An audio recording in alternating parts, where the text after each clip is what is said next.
الحمد لله وكفى والصلاة والسلام على النبي المصطفى وعلى آله وصحبه أهل الوفاء ومن بهداه مقتفى أما بعد. On se retrouve aujourd'hui, comme prévu, pour l'une des 3 interventions qui seront disposées ce week-end, durant ce séminaire. La mienne est celle de nos 2 frères Mohamed Boura ainsi que Abu Anissa, qu'Allah les préserve et leur accorde la réussite. Tout comme nous demandons à Allah subhanahu wa ta'ala de récompenser le frère Abdelkader qui fut à l'initiative de cela. Ces quelques minutes que nous allons partager ensemble auront pour sujet de répondre à la question Mata Nasrullah, à quand le secours d'Allah, et dont la réponse sera tirée essentiellement des enseignements que l'on peut extraire de la bataille de Uhud, cette célèbre bataille qui opposa le prophète sallallahu alayhi wa sallam et ses compagnons aux mécréants de Quraysh l'année 3 de l'Hégire. Pourquoi ce sujet ? Tout simplement car il devrait importer à chacun d'entre nous que d'étudier cette bataille et ce sujet de manière plus générale. On est tous censés être à la recherche du secours d'Allah et des causes permettant de l'obtenir, que ce soit en tant qu'individu ou en tant que communauté. En tant qu'individu, ce que je veux dire par cela, c'est que chaque musulman et musulmane aimerait avoir le secours et le soutien d'Allah dans sa vie de tous les jours. C'est une chose indéniable.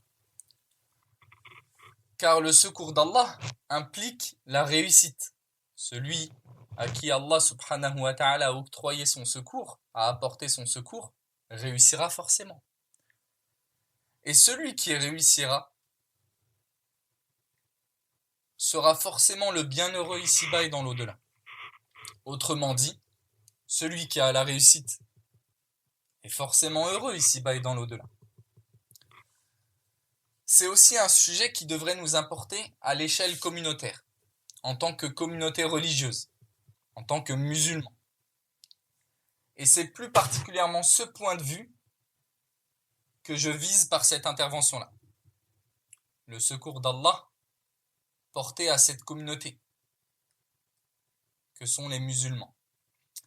Et je pense que chacun d'entre nous s'aperçoit de l'état de faiblesse dans lequel notre communauté se trouve de nos jours. D'où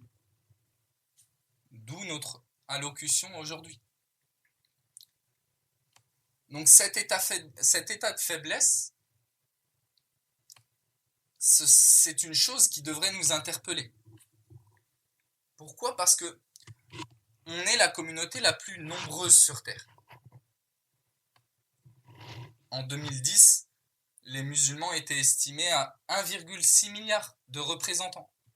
Pourtant, dans la plupart des endroits où l'on est, tu vois qu'on y est les plus faibles. Tu vois qu'on y est dominé, opprimé, oppressé. Excepté en certains lieux, bien entendu. On a la supériorité numérique. Pourtant, on est faible. L'ennemi, il a pris le dessus sur une grande partie de cette communauté. Pourquoi ? Que faire ? D'où le sujet du jour, qui est des plus importants. D'où vient cette faiblesse ? À quand le secours d'Allah ? Quelles sont les causes que l'on doit emprunter pour l'obtenir ? Et pouvoir enfin imaginer reprendre le dessus sur les ennemis de l'islam. Premièrement, il peut être bien de rappeler que tout ce qui nous arrive est bien évidemment une épreuve, comme tant d'autres. La situation dans laquelle on est aujourd'hui, c'est une épreuve. Une épreuve par laquelle Allah subhanahu wa ta'ala, par sa sagesse, teste ses serviteurs, afin de distinguer et faire apparaître les véridiques dans leurs prétentions de foi, des menteurs et des hypocrites. Quels sont ceux qui vont rester fermes sur leur religion ? Quels sont ceux qui vont patienter ? أحسبتم أم حسبتم أن تدخلوا الجنة ولما يأتكم مثل الذين خلوا من قبلكم مستهم البأساء والضراء وزلزلوا حتى يقول الرسول والذين آمنوا معه متى نصر الله ألا إن نصر الله قريب.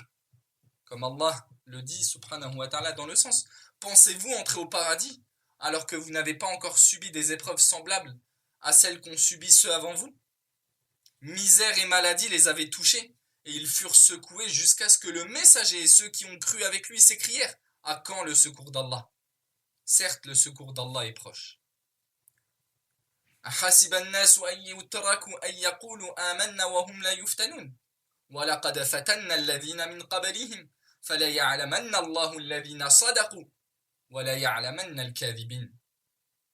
Dans le sens, les gens pensent-ils que nous les laisserons dire nous croyons sans les éprouver? Certes, nous avons éprouvé les gens avant eux, Allah fera apparaître ceux qui ont été véridiques, c'est-à-dire dans leur prétention de foi, et il fera apparaître les menteurs. Pourquoi? لِيَمِيزَ اللَّهُ الْخَبِيثَ مِنَ الطَّيِّبِ, pour qu'Allah distingue le mauvais du bon, le menteur du véridique. Et patienter ne veut pas dire s'enfoncer dans le fatalisme et ne rien faire pour que ça change, pour que notre situation change. Non. La patience du véridique implique effectivement la patience sur le décret d'Allah, mais toutefois, il se doit de chercher les causes licites qu'Allah a légiférées pour obtenir le secours et l'issue favorable. Et c'est à travers le récit de la bataille de Uhud que l'on va essayer de tirer ces réponses. Pourquoi ai-je choisi cette bataille? Parce que c'est dans cette bataille que les musulmans de la première génération ont pu prendre conscience de cette question et des réponses à celle-ci par la pratique pure. Certains savants et historiens vont même jusqu'à dire que les musulmans n'ont peut-être pas profité d'une bataille comme ils ont profité de celle-ci. Malgré que l'on pourrait dire, comme vous allez le voir, que c'est une défaite en apparence pour les musulmans ce jour-là. Bien que certains savants refusent le terme de défaite pour certains paramètres bien précis. Donc, on va répondre à cette question-là avec l'histoire. Parce que l'histoire, c'est une arme. La biographie du prophète sallallahu alayhi wa sallam, c'est une arme. C'est une source de laquelle on doit tirer des enseignements. Pas seulement la lire pour les beaux récits, si je puis dire, qui y sont, sans en extraire des leçons, comme le font la majorité des musulmans malheureusement, mais en tirer des leçons, des enseignements. Comprendre le fond d'un événement, pas seulement ce qui est apparent. Et ce n'est pas pour rien d'ailleurs, c'est justement parce que l'histoire est une arme que les ennemis d'islam apprennent notre histoire. Pendant que nous, nasallallahu ta'ala yuslihana, on demande à Allah qu'il nous réforme, pendant que nous on dort. Entrons dans le vif du sujet. On va parler un peu de la bataille d'Uhud, bien évidemment. Avant de parler de la bataille d'Uhud, il est important de comprendre ce qui a amené à cette bataille-là. Ce qui nous ramène un an avant la bataille de Uhud, qui a eu lieu l'année 3 de l'Hégire, la bataille de Badr, qui a eu lieu l'année 2 de l'Hégire. La bataille de Badr, c'est la première grande bataille officielle qui a opposé les mécréants de Quraysh aux musulmans. Les mécréants de Quraysh essuient une défaite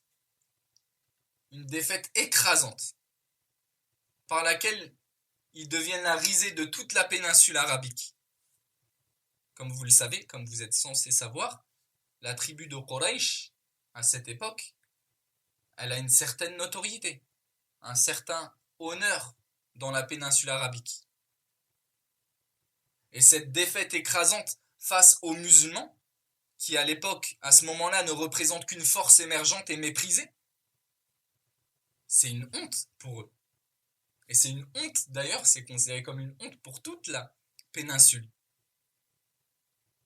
Des grandes têtes parmi eux trouvent la mort ce jour-là, durant cette bataille, la bataille de Badr.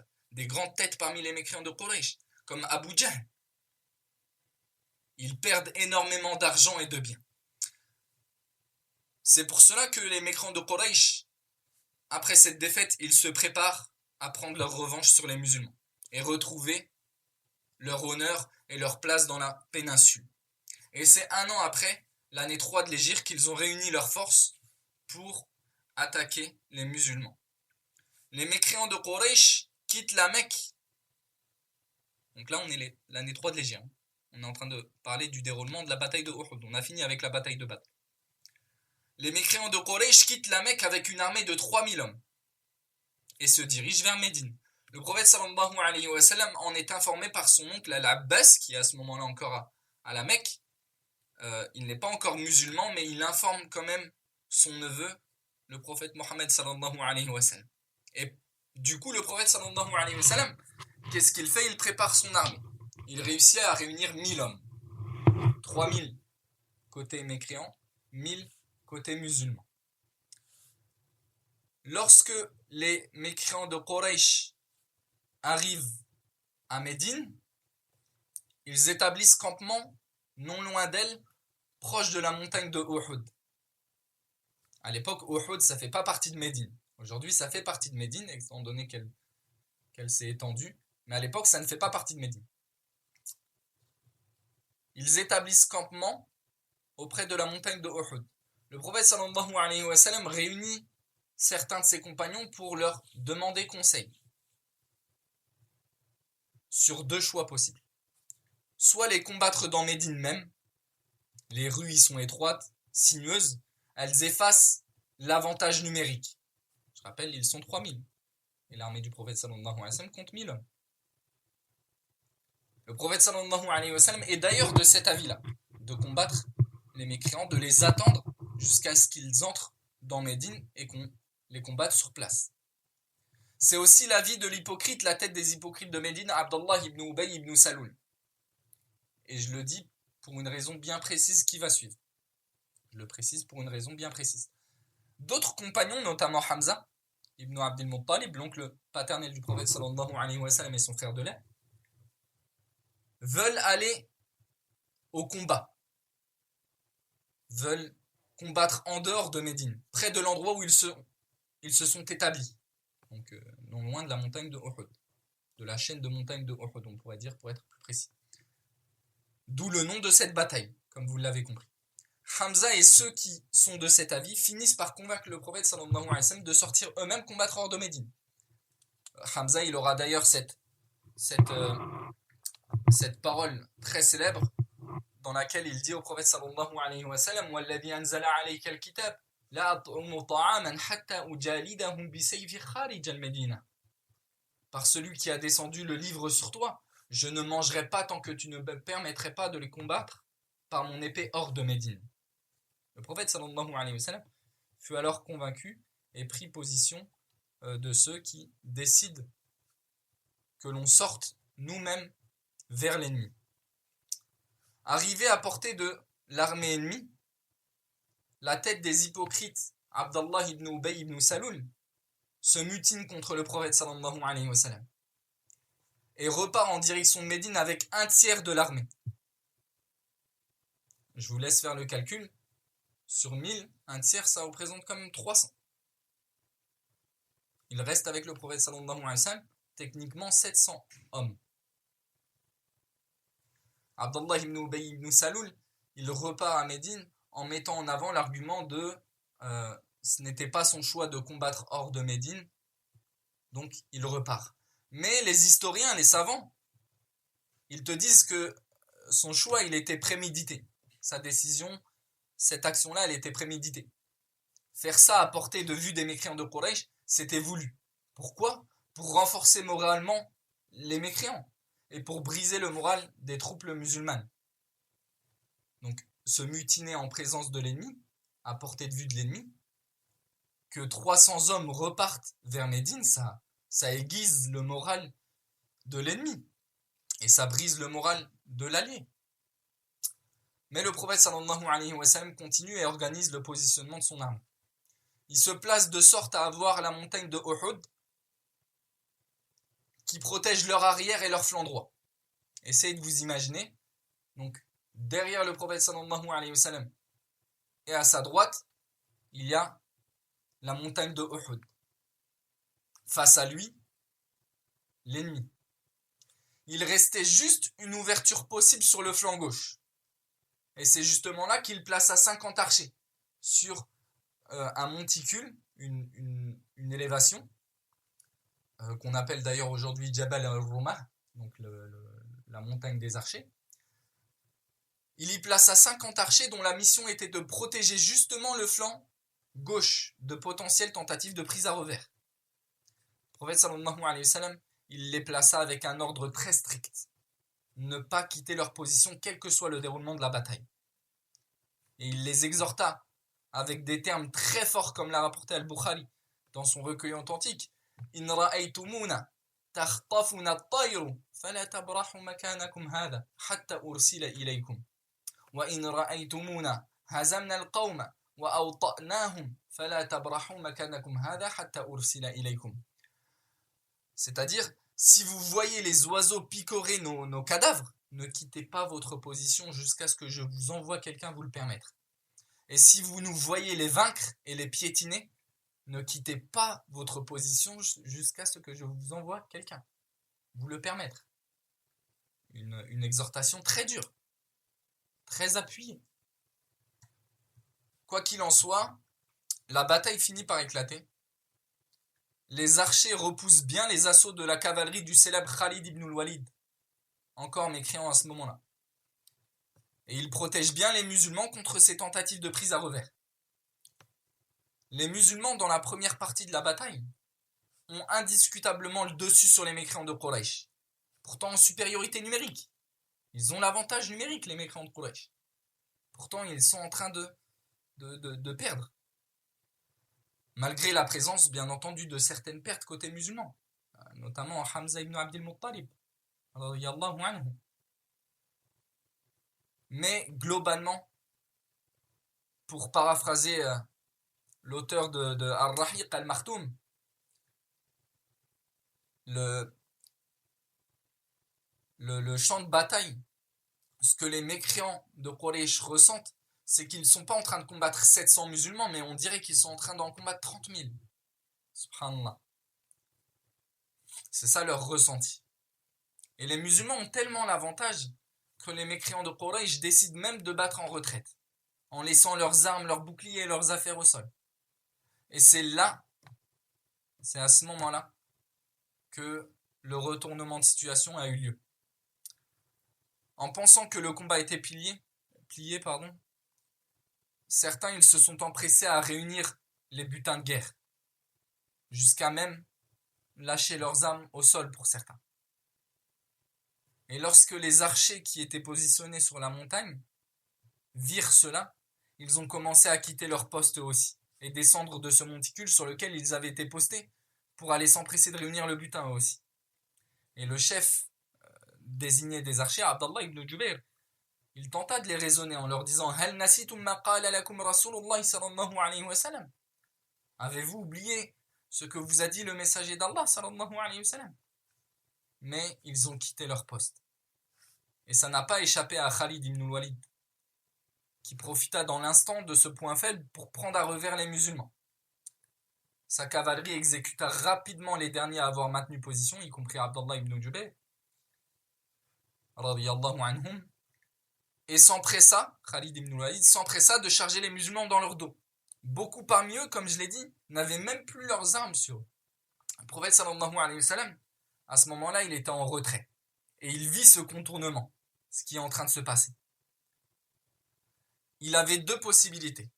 Soit il se taisait et il ne risquait rien, il n'avait pas été aperçu par la cavalerie.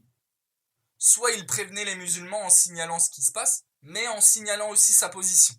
Et le prophète sallallahu alayhi wa sallam, il fit le choix de signaler aux musulmans le danger qui les guette. Et il choisit de risquer sa vie en prévenant de ce revers. Et aussitôt, bien entendu, il fut chargé par une horde de cavaliers, en n'ayant avec lui à ce moment-là qu'une poignée d'hommes pour le défendre. Et le prophète sallallahu alayhi wa sallam, à ce moment-là, il a vécu ce que les savants estiment être l'instant le plus dangereux de sa vie. On lui a cassé son incisive, on lui a asséné un coup de massue dans son aume qui s'enfonça dans sa joue. On propagea aussi sur le champ de bataille l'information de sa mort, ce qui provoqua une grande anarchie même au sein des musulmans. Même les compagnons, entre eux, il y eut certaines confusions. Mais les compagnons, en résumé, firent ce jour-là preuve d'une grande bravoure, comme vous le savez. Et ils firent preuve d'actes héroïques qui devraient être lus et relus pour inspirer nos enfants et nous-mêmes d'abord. Et ils réussirent à mettre en sécurité le prophète sallallahu alayhi wa sallam et à s'extirper de cette situation. Après cela, les mécréants de Quraysh, ils ont mutilé le corps des musulmans qui étaient tombés au sol sur le champ de bataille, donc en leur coupant leurs oreilles, leurs nez, etc. Et ils ont regagné la route vers la Mecque. D'où d'ailleurs le fait que certains savants n'utilisent pas le mot défaite pour les musulmans ce jour-là, étant donné que fait partie des coutumes du vainqueur habituellement que d'établir sa position sur son lieu de victoire. En général, la coutume, si tu as vraiment gagné une guerre, c'est que tu campes position sur l'endroit où tu l'as établi, ta victoire. C'est pas tu gagnes et tu pars directement. D'où le fait que certains savants n'utilisent pas le mot défaite pour les musulmans, parce qu'on voit très clairement que les mécréants de Quraysh, ils ont eu peur d'un retour. C'est globalement sur ce résumé-là qu'on va s'arrêter pour la bataille de Uhud. Mais nous, ce qui nous intéresse, à travers ce qu'on a mentionné, ce serait d'extraire certaines sagesses et leçons profitables de cette bataille. Les sagesses de cette bataille-là sont très nombreuses. Ibn al-Qayyim, rahimahullah, dans Zadul Ma'ad, ainsi que d'autres savants, en ont extrait un très grand nombre. Et je vous conseille d'y retourner. Je vous conseille de retourner vers le récit de cette bataille de manière générale. Vous y lirez des choses qui font bi'idhnillahi azza wa jal frémir les cœurs. Des actes héroïques sans pareil. Mais nous, on va se contenter de citer certaines sagesses.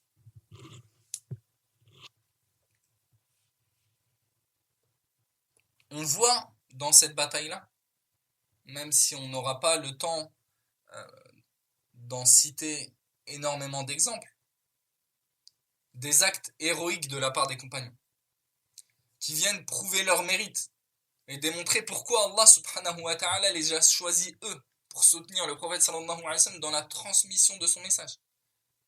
Que ce soit dans leur courage, dans leur force, leur amour du prophète sallallahu alayhi wa sallam, leur amour de la religion, ils ont très clairement prouvé qu'ils sont ceux que l'on peut donner en exemple dans ces choses-là. On peut donner en exemple les compagnons du prophète sallallahu alayhi wa sallam dans le courage, dans la force, dans la bravoure, dans l'amour que l'on peut porter au prophète sallallahu alayhi wa sallam, dans l'amour que l'on peut porter à la religion.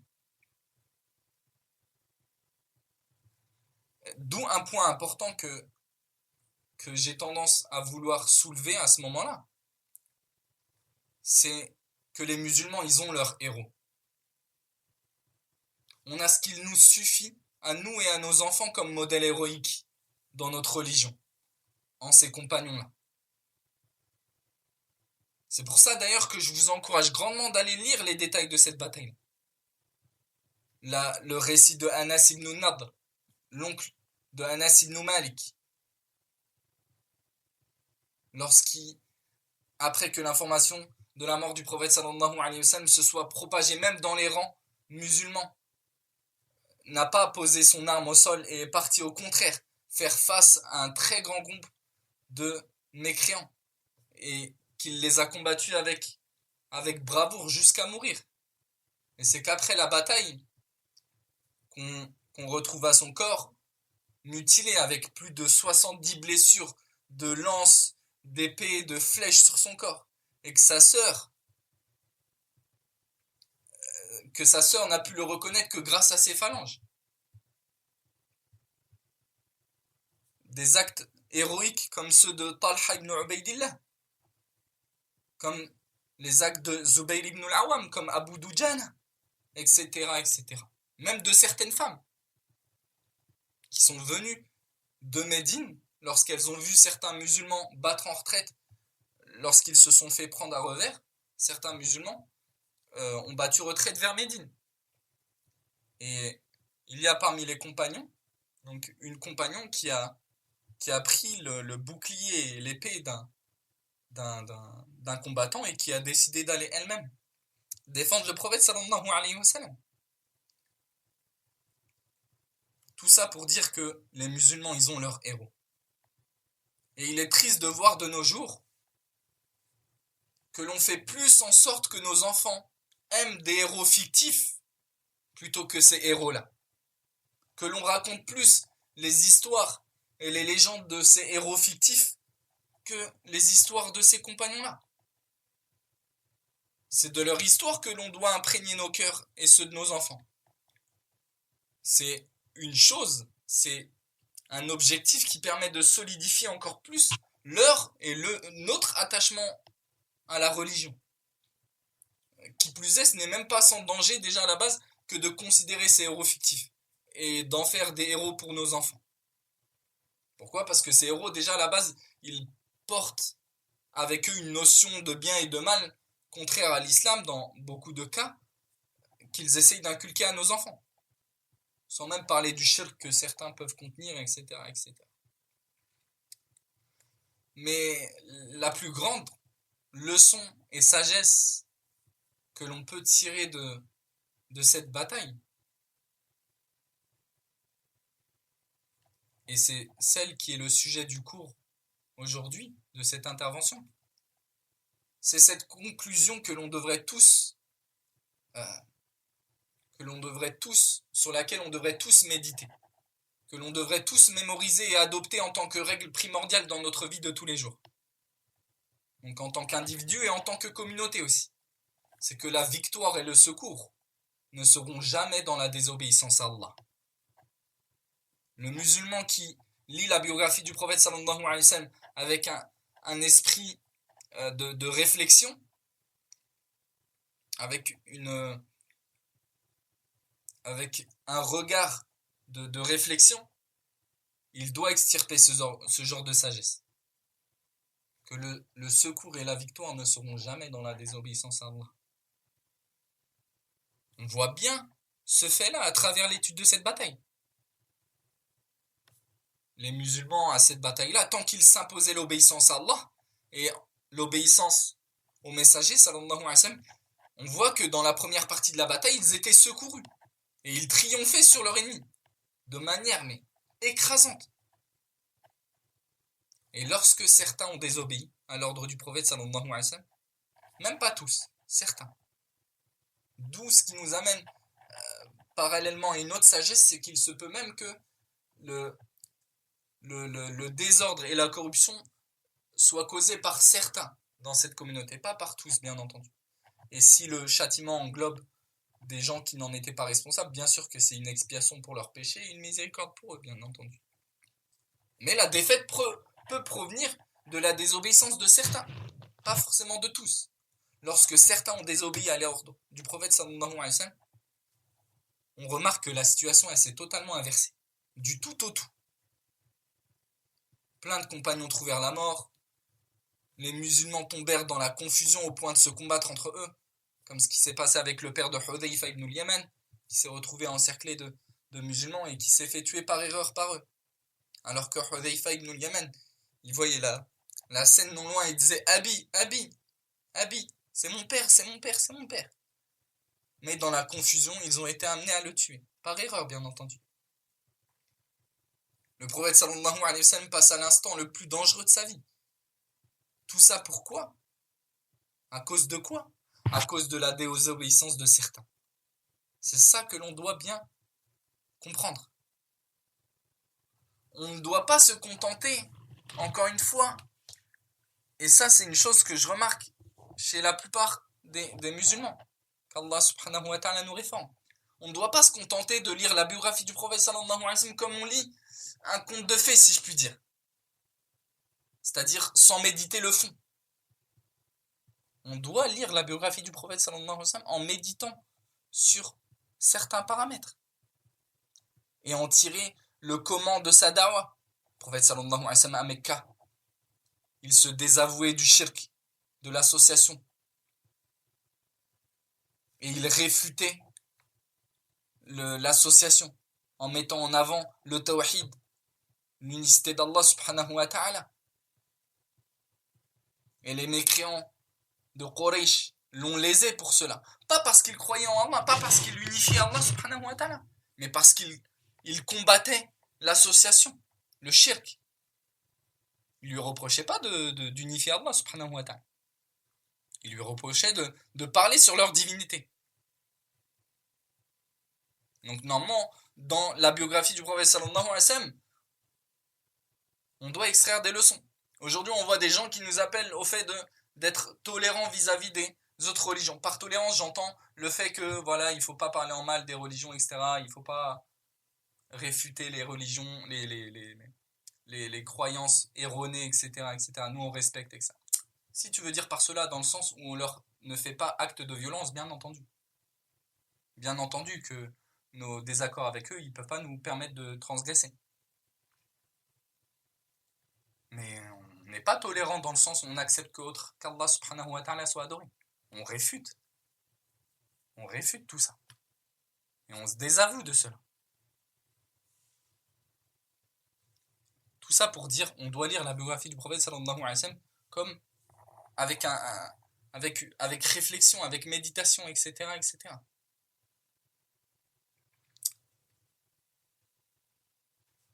Après tout ce qu'on a vu pendant ces quelques minutes, rappelez-vous au début, on a parlé de la situation des musulmans aujourd'hui.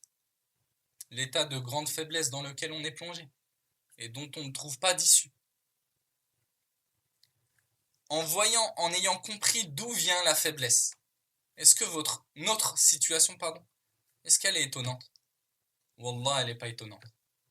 Wallah, que notre situation, notre faiblesse, elle n'est pas étonnante. Elle est totalement logique. On s'est éloigné de notre religion. Où en sommes-nous quant aux ordres d'Allah? Où en sommes-nous quant aux interdits d'Allah subhanahu wa ta'ala? Aujourd'hui, des gens qui s'affilient à l'islam n'en connaissent même pas la base fondamentale, l'unicité d'Allah, le tawhid. Comme dans le hadith, lorsque le prophète sallallahu alayhi wa sallam il a envoyé Mu'adh ibn Jabal au Yémen, il a dit فَلْيَكُنْ مَا أَوَّلَ مَا تَدْعُوهُمْ إِلَيْهِ شَهَادَةُ أَنْ لَا إِلَهَ إِلَّا اللَّهِ, qu'ils attestent que nulle divinité ne mérite d'être adorée en dehors d'Allah, et dans une version du hadith أَنْ يُوَحِّدُوا اللَّهِ, qu'ils unifient Allah dans leurs adorations. Tu demandes à certaines personnes qui s'affilient à l'islam, aujourd'hui c'est quoi l'unicité d'Allah? Il ne sait pas. La base de l'islam. La base. Certains s'affilient à l'islam, ils tombent dans la grande association. Tu leur demandes c'est quoi le shirk, ils ne savent même pas. Ou ils te répondent à côté de la plaque. Tu vois, en dehors même de ça, tu vois pour la plupart des gens ne connaissent même pas les masaïl, les questions liées au shirk. Que ce soit ces questions évidentes comme ces questions subtiles.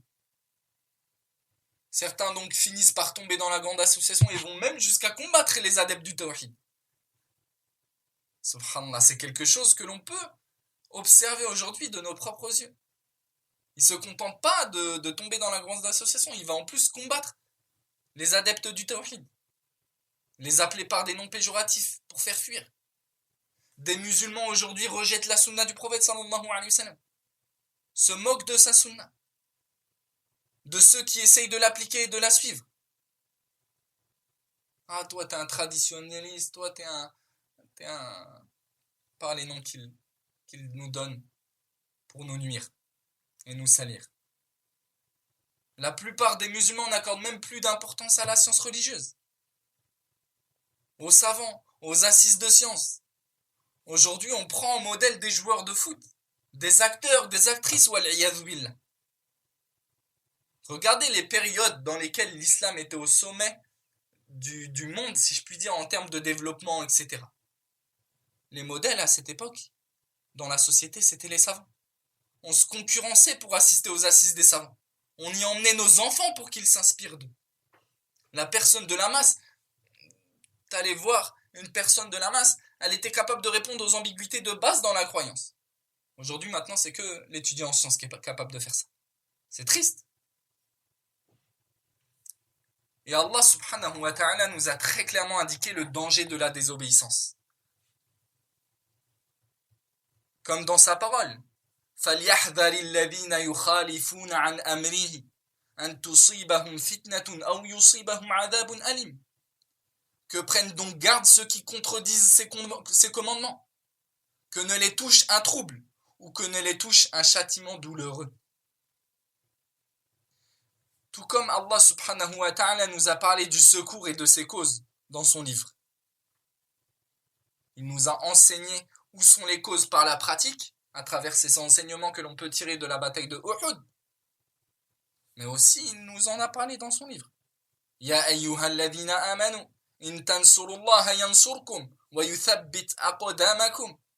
Ô vous qui avez cru, si vous secourez la religion d'Allah, Allah vous secourra et affirmera vos pas.